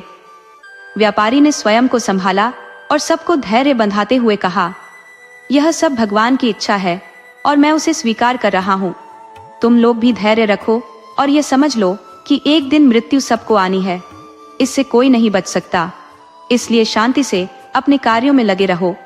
अपने परिजनों से विदा लेकर व्यापारी आगे बढ़ा और कुछ समय बाद उस स्थान पर पहुंचा जहां उसे अपने वचन के अनुसार दैत्य से मिलना था। वह अपने घोड़े से उतरा और तालाब के किनारे बैठकर भारी हृदय से दैत्य की प्रतीक्षा करने लगा। इतने में ही एक वृद्ध व्यक्ति जो एक हिरणी को अपने संग लाया था वहां आया और व्यापारी से पूछने लगा, भाई, तुम इस निर्जन स्थान पर कैसे आ गए? क्या तुम्हें यह ज्ञात नहीं कि यहाँ अनेक लोग धोखे से आ जाते हैं और अनहोनी के शिकार हो जाते हैं? इस जगह पर आने वाले कई व्यक्ति दैत्यों के हाथों कष्ट उठाते हैं। व्यापारी ने उत्तर दिया, भैया, आप सत्य कह रहे हैं। मैं भी इस धोखे का शिकार होकर एक दैत्य के क्रोध का भागी बनने जा रहा हूँ। ये कहकर उसने बूढ़े को अपने जीवन की संपूर्ण कथा सुना दी। बूढ़ा सुनकर विस्मित हो गया और बोला, तुमने जो बात कही वह अब तक संसार में सुनी नहीं गई होगी। तुमने अपनी ईश्वर साक्षी प्रतिज्ञा को निभाने के लिए अपने प्राणों की भी परवाह नहीं की। तुम्हारा यह सत्यनिष्ठ स्वभाव अत्यंत सराहनीय है। मैं यहाँ रुककर देखना चाहता हूँ कि वह दैत्य तुम्हारे साथ क्या करता है। उन दोनों के मध्य वार्ता चल ही रही थी कि तभी एक और वृद्ध व्यक्ति वहां आ पहुंचा। उसके हाथ में एक रस्सी थी जिससे उसने 2 काले कुत्तों को बांध रखा था। वह व्यापारी और पहले वृद्ध से उनका हालचाल पूछने लगा। पहले वृद्ध ने व्यापारी की समस्त कथा दूसरे वृद्ध को सुनाई और कहा, मैं भी यहाँ इस घटना के परिणाम को देखने के लिए ठहरा हूँ। ये सुनकर दूसरा वृद्ध भी अत्यंत चकित हुआ और वहीं बैठकर उनसे बातें करने लगा। थोड़ी देर पश्चात एक तीसरा वृद्ध वहां आया जिसके साथ एक खच्चर था। वह भी वहां रुककर दोनों वृद्धों से पूछने लगा, ये व्यापारी यहाँ इतना व्यथित होकर क्यों बैठा है भाई? पहले 2 वृद्धों ने उसे व्यापारी की पूरी कहानी सुनाई। यह सुनने के बाद तीसरे वृद्ध ने भी वहां ठहरकर इस अद्भुत घटना का अंत देखने की इच्छा जताई।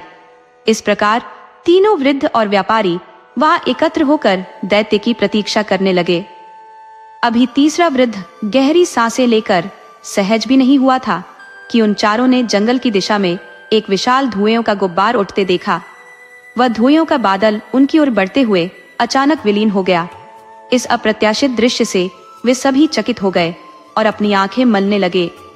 तभी एक भयावह दैत्य तलवार हाथ में लिए उनके समक्ष प्रकट हो गया। दैत्य ने गरजते हुए व्यापारी से कहा, उठ और मेरे पास आ, आज मैं तुझे मार डालूंगा क्योंकि तूने मेरे पुत्र की हत्या की है। ये सुनते ही व्यापारी और तीनों वृद्ध भयभीत होकर कांपने लगे और ऊंचे स्वर में विलाप करने लगे। उनके रोने और चीखने की आवाजें पूरे जंगल में गूंजने लगी। दैत्य ने व्यापारी को पकड़कर घसीटने की तैयारी की ही थी कि पहला वृद्ध जो हिरणी को साथ लाया था तुरंत आगे बढ़ा और दैत्य से कहा, हे महाराज, कृपया क्षमा करें, मैं आपसे कुछ प्रार्थना करना चाहता हूँ। अपने क्रोध को थोड़ी देर के लिए संयमित कीजिए। मेरी इच्छा है कि मैं आपको अपनी और इस हिरणी की कथा सुनाऊं, किंतु मेरी एक शर्त है। यदि आपको मेरी कहानी विचित्र और रुचिकर लगे तो आप इस व्यापारी के अपराध का 1/3 भाग क्षमा करेंगे। दैत्य कुछ क्षण सोचने के बाद बोला, ठीक है, तुम्हारी शर्त मुझे स्वीकार है, अपनी कहानी कहो। वृद्ध जो पहले हिरनी लेकर आया था धीरे से बोला, हे दैत्यराज, अब मेरी कथा सुनिए। ये हिरनी वास्तव में मेरी चाचा की बेटी और मेरी धर्मपत्नी है। जब यह 12 वर्ष की थी तब हमारा विवाह हुआ। यह अत्यंत पतिव्रता थी और मेरे हर आदेश का पालन करती थी। किंतु जब हमारे विवाह को 30 वर्ष बीत गए और इससे कोई संतान नहीं हुई तो मैंने एक दासी को अपने घर में स्थान दिया क्योंकि मुझे संतान की तीव्र इच्छा थी। कुछ समय बाद दासी ने एक पुत्र को जन्म दिया, परंतु मेरी पत्नी उस बच्चे और उसकी माता से अत्यधिक ईर्ष्या करने लगी। वह उन्हें सताने के उपाय खोजने लगी। मुझे इसका पता बहुत देर से चला और यह जानकर मुझे गहन दुख हुआ। एक दिन मुझे किसी अन्य देश की यात्रा पर जाना पड़ा। मैंने अपनी पत्नी को यह सख्त आदेश दिया कि वह मेरी अनुपस्थिति में बच्चे और उसकी मां का ध्यान रखे। भगवान की कृपा से मुझे 1 वर्ष में लौटने की आशा थी, लेकिन मेरे जाते ही इस दुष्टा ने अपने भीतर की ईर्ष्या को प्रबल किया। वह जादू टोना सीखने लगी। उसने अपने काले जादू के बल पर मेरे पुत्र को एक बछड़े में परिवर्तित कर दिया और उसे हमारे ग्वाले को सौंप दिया। उसने ग्वाले से कहा कि इस बछड़े को अपने घर ले जाकर पाल पोस कर तंदुरुस्त बनाए। यही नहीं, उसने अपनी काली विद्या से स्वयं को, जो मेरी पत्नी थी, गाय में बदल दिया और उसे भी ग्वाले के घर भेज दिया। जब मैं व्यापार के कार्य से वापस लौटा और अपनी पत्नी से अपने पुत्र और उसकी माता के बारे में पूछा तो उसने ठंडे स्वर में कहा, तुम्हारी दासी तो कब की मर चुकी है और तुम्हारे पुत्र का मैंने 2 महीनों से कोई अता पता नहीं देखा। शायद वह कहीं चला गया। यह सुनकर मेरे हृदय पर गहरा आघात हुआ। मुझे अपनी दासी की मृत्यु का गहन शोक हुआ, लेकिन मैं विवश होकर शांत हो गया। मुझे मन में यह विश्वास था कि किसी दिन मेरे पुत्र से अवश्य भेंट होगी। 8 माह पश्चात हमारे उत्सव का समय आया। मैंने सोचा इस पावन अवसर पर किसी पशु की बलि दी जाए। मैंने अपने ग्वाले को बुलाकर कहा कि एक तंदुरुस्त और स्वस्थ गाय लेकर आओ। दुर्भाग्यवश वह जादू के प्रभाव से गाय बनी मेरी दासी को ही ले आया। जब मैंने उसे बलि के लिए तैयार किया और उसके पैरों को बांधा तो वह अत्यंत दयनीय स्वर में टकराने लगी। उसकी आंखों से आंसुओं की धारा बहने लगी। यह दृश्य देखकर मेरा हृदय दया से भर गया। मैं उस पर छुरी चलाने का साहस नहीं कर सका। मैंने ग्वाले से कहा, इसे छोड़ दो और किसी अन्य गाय को लेकर आओ। परंतु मेरी पत्नी ने क्रोध से आग बबूला होकर कहा, नहीं, इसी गाय की बलि दी जाएगी। इससे अधिक हृष्ट पुष्ट और कोई गाय नहीं है। वह मुझे अपशब्द कहने लगी और जिद पर अड़ी रही। मैंने अनमने मन से छुरी उठाई और गाय को मारने का पुनः प्रयास किया, लेकिन इस बार वह और भी अधिक चीत्कार करने लगी। मैं गहरे मानसिक संघर्ष में पड़ गया। अंततः मैंने ग्वाले को छुरी देकर कहा, मुझसे यह कार्य नहीं होगा। यदि तुम्हें उचित लगे तो तुम इसे बलि के लिए मार दो। ग्वाले का हृदय भी उस गाय की चीखों से पसीज गया। उसने छुरी फेंक दी। जब गाय को मारने के पश्चात उसकी खाल उतारी गई तो यह देखकर सभी स्तब्ध रह गए कि उसके शरीर में मात्र हड्डियों का ढांचा था, मांस का नामो निशान नहीं। ये स्पष्ट हुआ कि गाय की हृष्ट पुष्टता केवल जादू का भ्रम थी।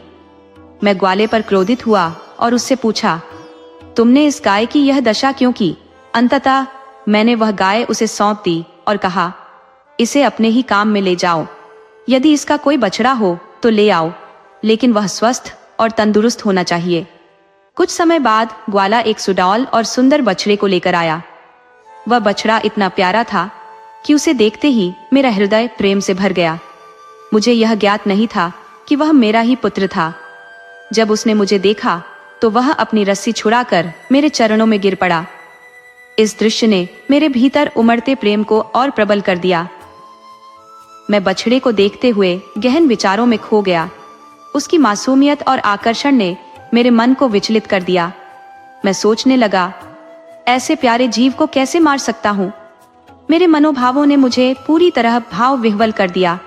उस बछड़े की मासूम आंखों से बहते आंसुओं ने मेरे हृदय में दया और ममता का सागर उबर दिया।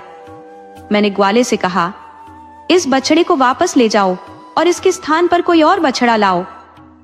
मेरी इस बात पर पत्नी का क्रोध फूट पड़ा। उसने व्यंग्यपूर्ण स्वर में कहा, तुम इतने तंदुरुस्त और सुंदर बछड़े की बलि क्यों नहीं दे सकते? आखिर यह तुम्हें इतना प्यारा क्यों है?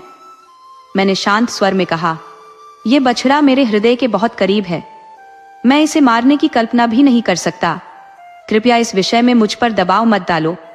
लेकिन वह अपनी कठोरता और हठधर्मिता में डटी रही। उसका अहंकार और क्रोध मेरे धैर्य की परीक्षा लेने लगे।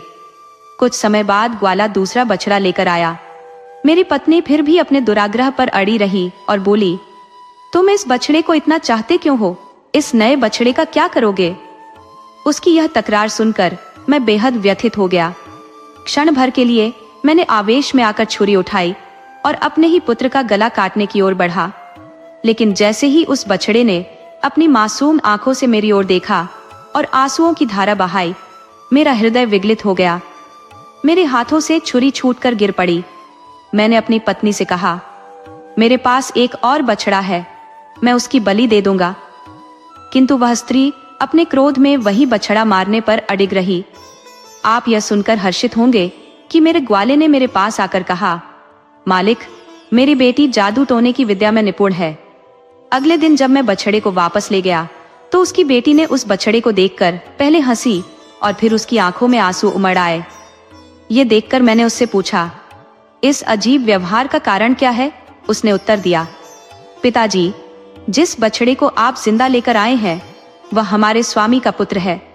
मैं इसे जीवित देखकर खुश हुई, लेकिन इसकी माता की बलि दी जा चुकी है। हमारी स्वामिनी ने जलन और द्वेष के चलते माँ बेटे को जादू के बल से गाय और बछड़ा बना दिया था। उसकी बात सुनकर मेरा मन जैसे शोक और संताप से भर गया। मैं शब्दहीन हो गया और देर तक अवाक बैठा रहा। जब मैंने उससे पूछा, क्या तुम इस बछड़े को फिर से मनुष्य का रूप दे सकती हो?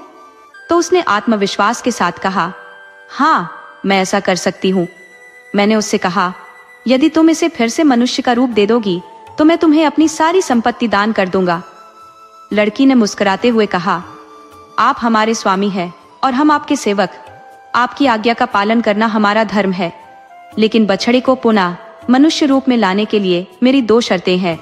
पहली यह कि उसके मनुष्य बनते ही आप उसका विवाह मेरे साथ करें, और दूसरी यह कि जिसने इस निर्दोष मनुष्य को पशु बनाया है उसे उचित दंड दिया जाए। मैंने शांत स्वर में उत्तर दिया, तुम्हारी पहली शर्त मुझे स्वीकार है। मैं तुम्हारा विवाह उससे अवश्य कराऊंगा और तुम दोनों को इतना संपन्न बनाऊंगा कि जीवन में कभी किसी कमी का अनुभव ना हो। रही दूसरी शर्त, तो मैं इसका निर्णय तुम्हारे ही विवेक पर छोड़ता हूं। तुम जो दंड उचित समझो वही दिया जाएगा, लेकिन ध्यान रखना उसे प्राण दंड मत देना। लड़की ने दृढ़ता से कहा, जैसा उसने आपके पुत्र के साथ किया वैसा ही मैं उसके साथ करूंगी। यह कहकर उसने एक पात्र में जल लिया, उस पर मंत्रोच्चार किया और कचरे को सामने रखकर कहा, हे प्रभु, यदि यह मनुष्य था और केवल जादू के प्रभाव से पशु बना था तो कृपया अपनी कृपा से इसे इसके पूर्व रूप में लौटा दो। यह कहकर उसने अभिमंत्रित जल उस पर छिड़क दिया। बछड़ा तुरंत ही मनुष्य के रूप में परिवर्तित हो गया। मैंने उसे हृदय से लगाया और गदगद स्वर में कहा, बेटा, इस कन्या की कृपा से ही तुमने अपना स्वरूप पुनः पाया है। इसका उपकार चुका दो और इसके साथ विवाह कर लो। पुत्र ने मेरी बात स्वीकार कर ली। लड़की ने उसी अभिमंत्रित जल का उपयोग करते हुए मेरी पत्नी को हिरनी का रूप दे दिया। मेरा पुत्र उस कन्या के साथ परिणय सूत्र में बंध गया, किंतु दुर्भाग्यवश कुछ समय बाद वह कन्या परलोक से धार गई। इस आघात से मेरा पुत्र इतना व्यथित हुआ कि उसने देश त्याग दिया। बहुत समय तक उसका कोई समाचार न मिलने पर मैंने उसे खोजने का निर्णय लिया। क्योंकि मुझे किसी पर इतना विश्वास नहीं था कि अपनी हिरनी बनी पत्नी को उनके पास छोड़ सकूं, इसलिए उसे भी साथ लेकर देश देश घूमकर अपने पुत्र को खोजने निकला हूं। यही मेरी और इस हिरनी की कथा है। अब आप स्वयं निर्णय करें कि यह घटना विचित्र है या नहीं। इसमें कोई संशय नहीं कि यह निःसंदेह अद्भुत है। अंततः व्यापारी के अपराध का 1/3 दंड माफ कर दिया गया। जब पहले वृद्ध व्यक्ति ने अपनी कथा समाप्त की तो दूसरे वृद्ध ने, जो अपने साथ 2 काले कुत्ते लाया था, कहा, मैं भी अपनी और इन कुत्तों की कहानी सुनाना चाहता हूँ। यदि मेरी कथा आपको रोचक और विचित्र प्रतीत हो तो मैं उम्मीद करता हूँ कि आप व्यापारी के अपराध का 1/3 भाग क्षमा कर देंगे। दैत्य ने उत्तर दिया, यदि तुम्हारी कहानी पहली कहानी से अधिक अद्भुत हुई तो मैं अवश्य तुम्हारी बात मानूंगा। दूसरे वृद्ध ने अपनी बात आरंभ की, दैत्यराज, ये दोनों काले कुत्ते मेरे सगे भाई हैं। हमारे पिता ने अपने अंतिम समय में हम तीनों को 3000 अशर्फियां सौंपी थी। हम तीनों ने व्यापार करने का निश्चय किया। मेरे बड़े भाई को विदेश में व्यापार करने की लालसा हुई। उसने अपना सारा माल बेच दिया और उन वस्तुओं को खरीद लिया जो विदेश में अत्यधिक मूल्यवान थी। वह व्यापार के लिए रवाना हो गया। लगभग 1 वर्ष के उपरांत मेरी दुकान पर एक भिखारी आया। उसने कहा, भगवान तुम्हारा कल्याण करे। मैंने बिना ध्यान दिए उत्तर दिया, भगवान तुम्हारा भी भला करे। फिर उसने पूछा, क्या तुमने मुझे पहचाना नहीं? जब मैंने उसे ध्यान से देखा तो पहचान गया। मैं उसकी दशा देखकर स्तब्ध रह गया। गले लगकर फूट फूट कर रोने लगा। मैंने पूछा, भैया, तुम्हारी यह स्थिति कैसे हो गई? उसने अपनी दुर्दशा का विवरण दिया, परंतु वह अधिक नहीं बोल सका क्योंकि उसकी पीड़ा असहनीय थी। मैंने उसे स्नान कराया, स्वच्छ वस्त्र पहनाए और भोजन कराया। जब मैंने अपने खातों की जांच की तो पाया कि मेरे पास 6000 अशर्फियां थी। मैंने उसमें से 3000 अपने बड़े भाई को दी और कहा, पिछले नुकसान को भूलकर नए सिरे से व्यापार आरंभ करो। उसने अपने व्यापार का हाल मुझसे शेयर नहीं किया, केवल इतना कहा, यदि मैं तुम्हें बताऊंगा तो तुम्हारा और मेरा दोनों का दुख बढ़ेगा। कुछ समय बाद मेरे छोटे भाई ने भी विदेश जाकर व्यापार करने की इच्छा जताई। मैंने उसे बहुत समझाया, परंतु उसने मेरी बात नहीं मानी। उसने अपना सारा माल बेच दिया और विदेशी बाजार में महंगे मूल्य की वस्तुएं खरीद ली। विदा लेते समय उसने मुझे अलविदा कहा और काफिले के साथ रवाना हो गया। 1 वर्ष पश्चात मेरे छोटे भाई ने भी मेरे बड़े भाई के समान अपनी समस्त संपत्ति गंवा दी और वापस लौट आया। मैंने जैसे बड़े भाई की सहायता की थी वैसे ही उसकी भी सहायता की। उस समय व्यापार में प्राप्त हुए 3000 रुपये मैंने उसे दिए। वह भी नगर में एक दुकान लेकर पहले की तरह व्यापार करने लगा। कुछ समय तक सब कुछ सामान्य चलता रहा। फिर एक दिन मेरे दोनों भाइयों ने मुझसे प्रस्ताव रखा कि हम सब विदेश जाकर व्यापार करें। मैंने शुरुआत में इस विचार का विरोध किया, और कहा, तुम दोनों को तो विदेशी व्यापार से कुछ भी हासिल नहीं हुआ, फिर अब मुझे क्यों इस जोखिम भरे मार्ग पर ले जाना चाहते हो? लेकिन वे इस विषय पर बहस करते रहे। उनका तर्क था कि कौन जाने, इस बार तुम्हारे भाग्य से हमारा व्यापार फले फूले, हमारी किस्मत का सितारा चमक उठे और हमारे अधूरे सपने पूरे हो जाएं। मैंने फिर भी उनका प्रस्ताव ठुकरा दिया, लेकिन वे मेरे पीछे पड़ गए। 5 वर्ष तक इस मुद्दे पर खींचतान चलती रही। इस दौरान उन्होंने मुझे अत्यधिक परेशान किया, यहाँ तक कि उनकी जिद से थककर मैंने अंततः उनकी बात मान ली। व्यापार के लिए आवश्यक वस्तुएं खरीदी और उनके साथ यात्रा पर निकल पड़ा। यात्रा के दौरान मुझे यह ज्ञात हुआ कि मेरे भाइयों ने वह धन जो मैंने पहले दिया था व्यर्थ ही खर्च कर दिया। अब उनके पास कुछ भी शेष नहीं था। मैंने इस पर कुछ भी कहे बिना अपने पास मौजूद 12,000 रुपये में से आधा धन उन्हें दे दिया। मैंने उन्हें समझाते हुए कहा, भाइयों, इस धन का विवेकपूर्ण उपयोग करना, इसका आधा भाग व्यापार में लगाओ और शेष धन सुरक्षित रखो। यदि व्यापार में हानि हो तो घर में रखा धन हमारी सहायता करेगा। मैंने प्रत्येक को 3,000 रुपये दिए और अपने हिस्से के 3,000 रुपये को घर में एक गहरे गड्ढे में सुरक्षित दबा दिया। फिर हमने व्यापार के लिए वस्तुएं खरीदी और एक जहाज पर सवार होकर दूसरे देश की ओर प्रस्थान किया। 1 महीने की यात्रा के पश्चात हम सकुशल एक नगर पहुंचे और व्यापार आरंभ किया। सौभाग्यवश इस बार हमें व्यापार में अपार लाभ हुआ। हमने उस देश की मूल्यवान वस्तुएं खरीदी जिन्हें अपने देश में ऊंचे दाम पर बेचने की योजना बनाई। जब हम वहां का व्यापार समेटकर जहाज पर वापस लौटने की तैयारी कर रहे थे, तभी एक अत्यंत सुंदर स्त्री जो फटे पुराने वस्त्र धारण किए हुए थी मेरे सम्मुख आई। वह भूमि पर गिरकर हाथ जोड़ने लगी, मेरे हाथों को चूमकर गिड़गिड़ाते हुए निवेदन करने लगी। मैंने उसकी विनती को प्रारंभ में उचित नहीं समझा और अस्वीकार कर दिया, लेकिन उसकी दीनता और मिन्नतें मेरे हृदय को आंदोलित कर गईं। उसकी विपन्नता पर दया करते हुए मैंने उसकी प्रार्थना स्वीकार कर ली और विधिवत विवाह संपन्न करके उसे अपने साथ जहाज पर ले आया। यात्रा के दौरान मैंने अनुभव किया कि वह न केवल अनुपम सौंदर्य की धनी थी, बल्कि उसकी बुद्धिमत्ता भी विलक्षण थी। ये देखते हुए मेरा स्नेह उसके प्रति और भी प्रगाढ़ हो गया, किंतु मेरा सौभाग्य मेरे भाइयों के लिए ईर्ष्या का कारण बन गया। उनके मन में दुर्भावना इतनी प्रबल हो गई कि वे मेरी जान के दुश्मन बन बैठे। घटना की पराकाष्ठा तब हुई जब एक रात्रि, जबकि हम दोनों गहरी नींद में थे, उन्होंने हमें समुद्र में फेंक दिया। परंतु मेरी पत्नी, जिसमें किसी अलौकिक शक्ति का निवास था, तुरंत सतर्क हो गई। मुझे अब विश्वास हो गया कि उसमें कुछ विशेष शक्तियां थीं। जैसे ही हम समुद्र में गिरे, उसने मुझे सुरक्षित एक द्वीप पर पहुंचा दिया। प्रभात की पहली किरण के साथ उसने मुझे सत्य से अवगत कराया। उसने कहा, तुम्हारी जान मेरी वजह से बची है। मैं वास्तव में एक परी हूँ। जब तुम जहाज पर सवार होने वाले थे, तब तुम्हारी सुंदरता और युवावस्था ने मुझे प्रभावित किया था।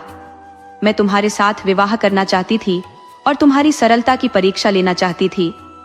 इसी कारण मैंने भिखारिन के वेश में तुम्हारे सामने आकर सहायता मांगी।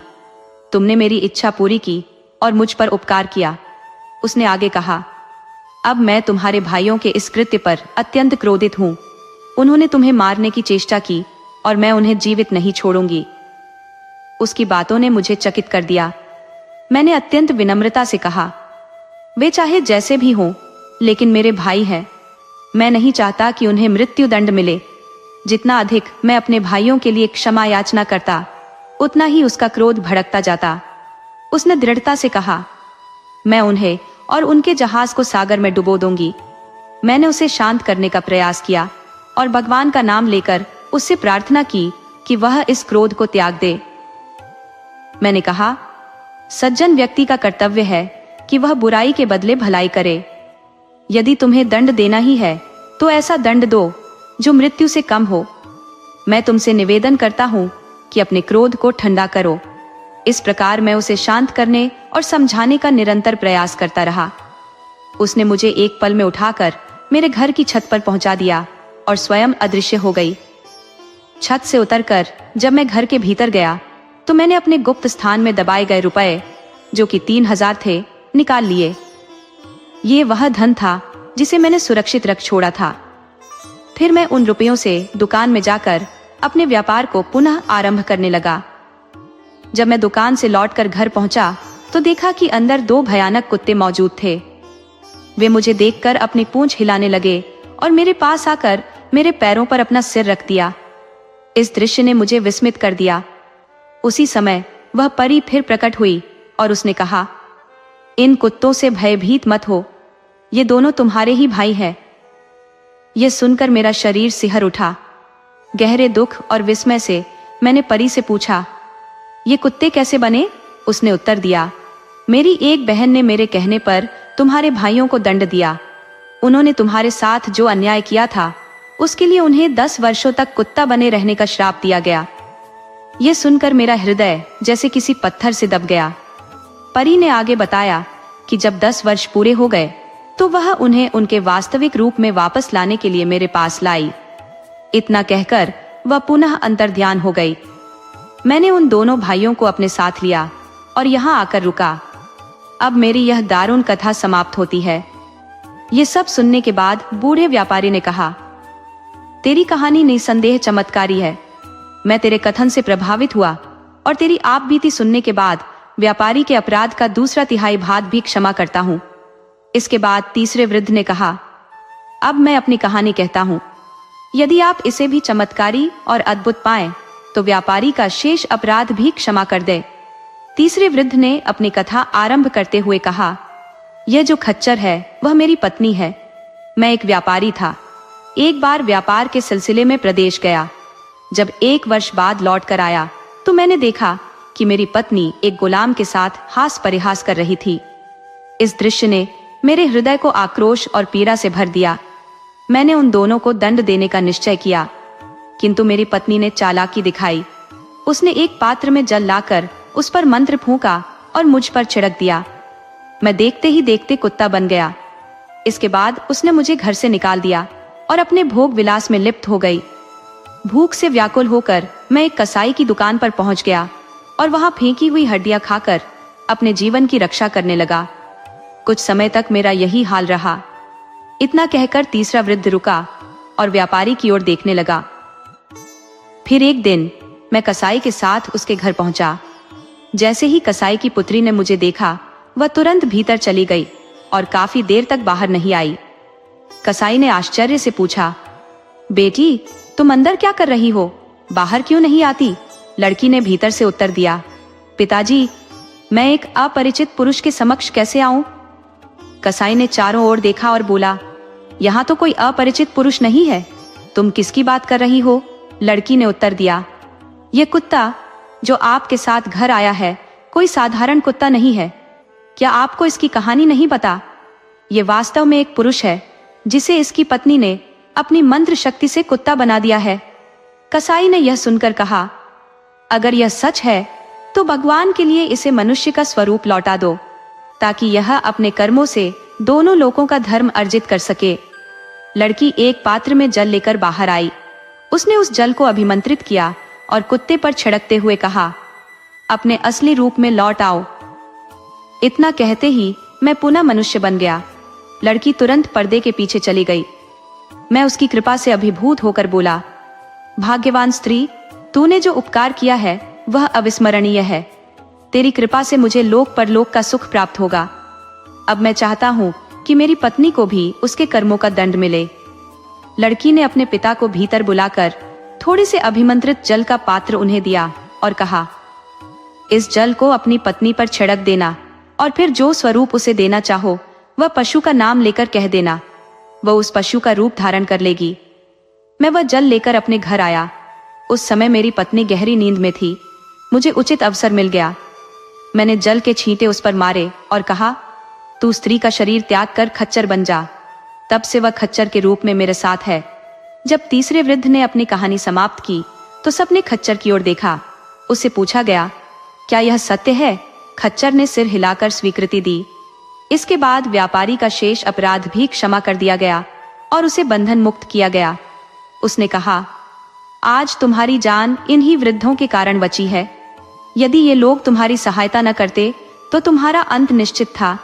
अब तुम इनका आभार मानो। ये कहते ही देवता अंतर्ध्यान हो गए। व्यापारी उन वृद्धों के चरणों में गिर पड़ा। वे उसे आशीर्वाद देकर अपनी राह चले गए। व्यापारी अपने घर लौटा और अपने परिवार से मिलकर प्रसन्नता पूर्वक जीवन व्यतीत करने लगा।